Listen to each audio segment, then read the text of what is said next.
Biblically Centered Kids. Happy Wednesday, kiddos! Thank you so much for listening to the Biblically Centered Kids podcast. It's a great Wednesday. My name is Miss Danika, and today is April 24th, 2024. We've got a couple fun national holidays today. Today is Pigs in a Blanket Day. I'm not just talking about muddy pink piggies wrapped in warm blankies. I'm talking about the food pigs in a blanket. Have you ever had one? It's a hot dog wrapped up in some dough. Sometimes you put some cheese in them. They are just so good. You can have either little mini ones or you can make big ones. Yummy. So in 1957, Betty Crocker published the Betty Crocker's Cooking for Kids book, which featured the first simple recipe for this tasty treat, and the rest is history. They're at all the parties, everywhere you go, Super Bowl, birthday, graduation, any kind of party, I'm sure someone's bringing those. And whether it's a plain hot dog or a fancy sausage wrapped in your favorite dough, even today, it's a great easy snack for you to make. Maybe you could talk to your family about making sometime this week and sharing this tasty, delicious treat. You know what? You could even get fancy, use a little breakfast sausage, wrap that up, dip it in some pancake syrup. Whew, I'm telling you, lots of different versions for this classic party snack. All right, another fun national holiday. Today is National Skipping Day. Who knew? Skipping has its own day. It's difficult to pinpoint the origins of skipping, but people say it has been traced back as far as the 7th century China.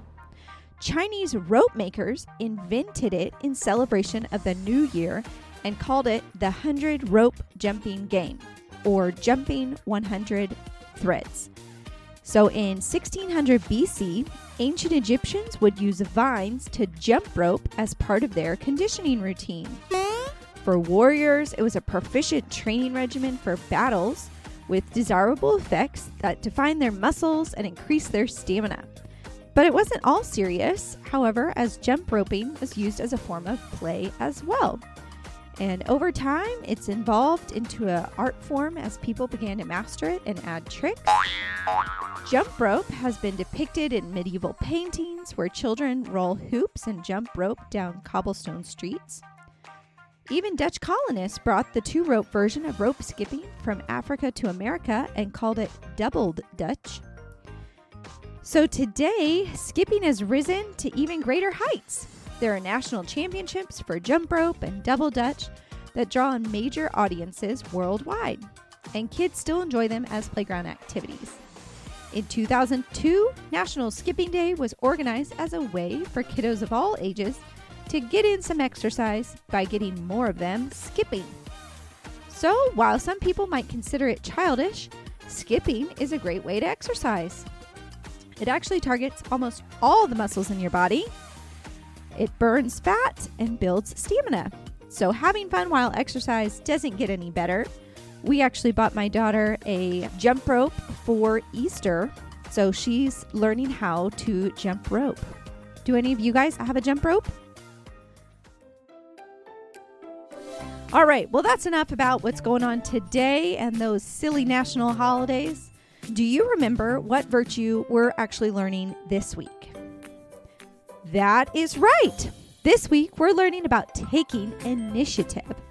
Our virtue Q says we quickly take initiative in cleanliness and tidiness, not settling for laziness in any area. All right. Now we have moved on to the funnest part of today, our game for Game Day Wednesday. All right, today's game is a fun one. It's called Treasure Hunt. Shiver me timbers.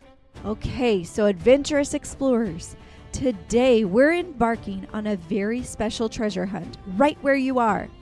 Are you ready to use your initiative and discover the hidden treasures around you? Remember, using initiative is all about doing things without being told, just like many heroes in the Bible who took the first step in faith. So, here's how our treasure hunt will work. I'm going to give you some clues to find items around your house. Each item will relate back to our theme of initiative. You'll have to think creatively and act quickly. And make sure to ask a grown-up for permission if you need to move something or reach for something. Okay? So safety first, treasure hunters. Aye. All right. Let's start with your first clue. Find something that you can give to someone else to make their day brighter. This could be a drawing, a toy, or even a book that you love. Have you ever heard the story of the widow in the Bible who shared her last bit of food with Elijah? She took the initiative to help even when she had very little. All right, so go find something to make someone's day brighter.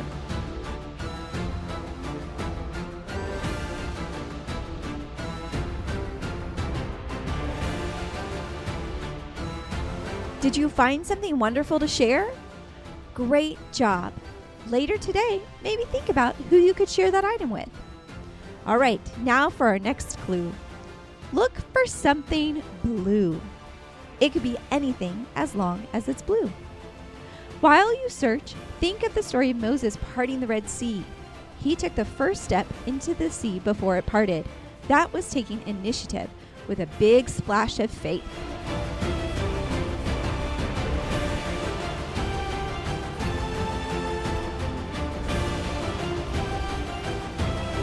Have you found something blue? I bet it's as brilliant as the sky above the Red Sea. Now, your next challenge is to find something that needs fixing or cleaning up in your room. This could be putting toys away, straightening up books, or tidying up clothes.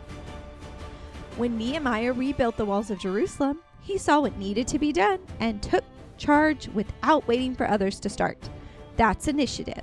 So pick up something now really quick before our next clue.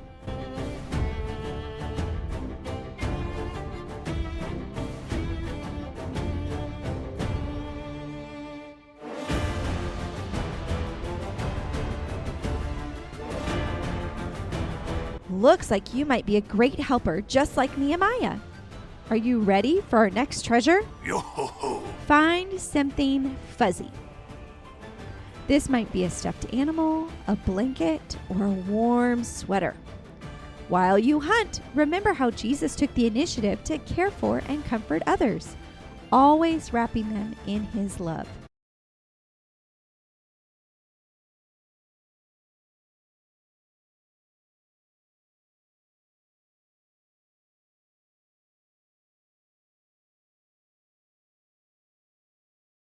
Did you find something soft and cozy? Yarr. Here's your next clue. Find something that can be recycled. Look for an item like a plastic bottle, a piece of paper, or even a can. As you search, think about how God made us stewards of the earth. It's up to us to take care of it.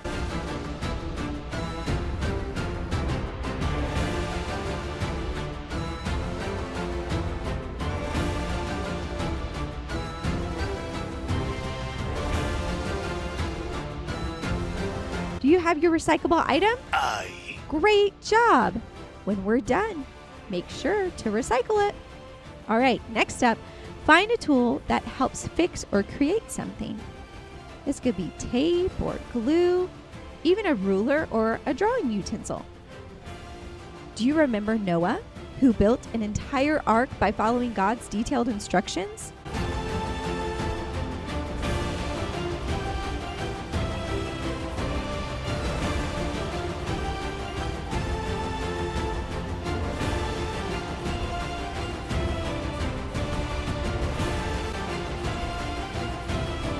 Are you holding your tool?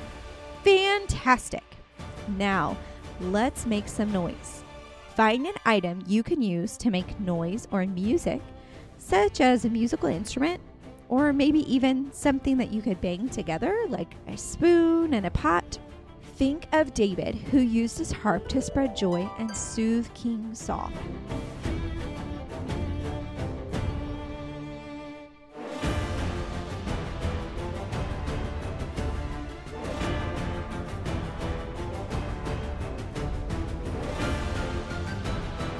Were you able to find something musical? Ahoy! Wonderful. Your next challenge is to find something round. It could be a ball or a globe. Just as Joshua and his army marched around Jericho, you're circling to find treasures.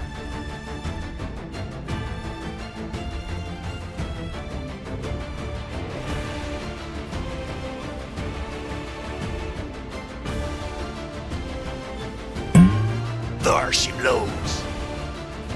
Found something round? Excellent! Now, let's look for an object that has wheels, like a toy car or a bike. Wheels remind us of moving forward, just as Paul traveled to spread the good news.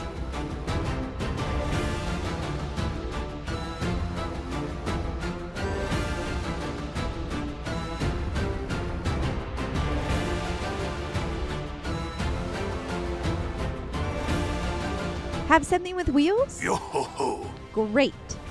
Next, let's find an item that can hold water. A cup? A vase? Really, anything can hold some water. Remember Rebecca's initiative when she offered water to a stranger and his camels at the well?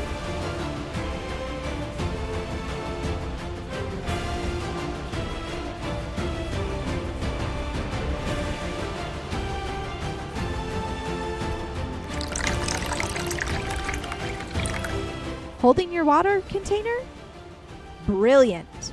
Now, grab a pair of shoes from your closet. Think about where those shoes could take you, just like the apostles who traveled far and wide to share their faith.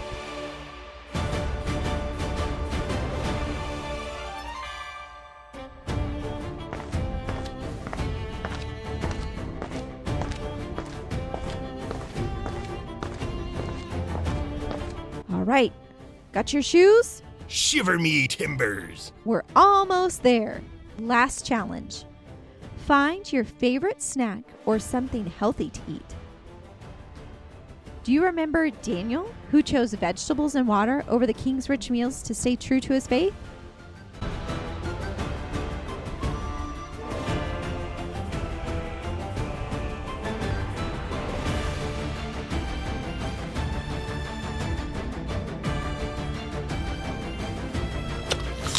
Have your healthy snack in hand? Great job! That was our last challenge, and now you're ready to take on initiative the rest of the day and spread your faith to others. You did such an amazing job, treasure hunters. You took initiative just like the people in our Bible stories, and each object we found today can remind us to be proactive and helpful, to shine our light to others. Yo-ho-ho! Keep your eyes open for new opportunities to show initiative every day. Now, if you wouldn't mind, take a little bit of initiative right now and put away everything that we got out for our treasure hunt. We don't want to make more work for anyone else. Picking up after ourselves is a great way to practice initiative and care for our things. Until next time on Biblically Centered Kids, keep exploring and stay curious.